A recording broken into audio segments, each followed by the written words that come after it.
1. Jesus views the temple. Everywhere Jesus went throughout the temple courts, he was shocked and sickened by the spirit of irreverence which he observed. He deemed the conduct of the temple throngs to be inconsistent with their presence in his Father's house.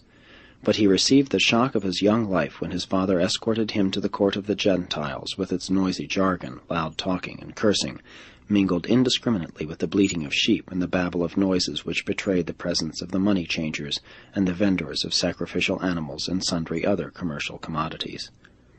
But most of all was his sense of propriety outraged by the sight of the frivolous courtesans parading about within this precinct of the temple, just such painted women as he had so recently seen when on a visit to Sepphoris.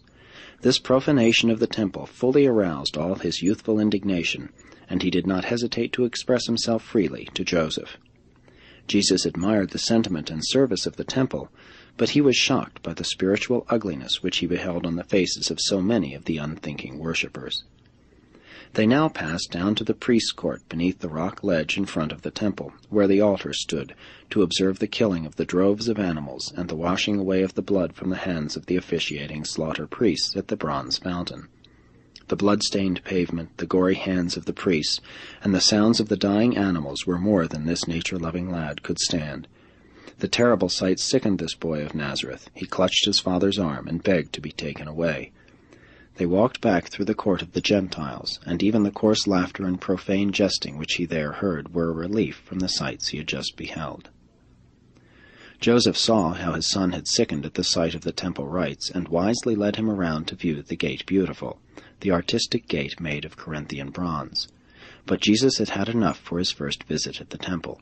They returned to the upper court for Mary, and walked about in the open air and away from the crowds for an hour, viewing the Asmonean palace, the stately home of Herod, and the tower of the Roman guards. During this stroll, Joseph explained to Jesus that only the inhabitants of Jerusalem were permitted to witness the daily sacrifices in the temple, and that the dwellers in Galilee came up only 3 times a year to participate in the temple worship, at the Passover, at the Feast of Pentecost, 7 weeks after Passover, and at the Feast of Tabernacles in October. These feasts were established by Moses. They then discussed the 2 later established feasts of the Dedication and of Purim. Afterward they went to their lodgings and made ready for the celebration of the Passover.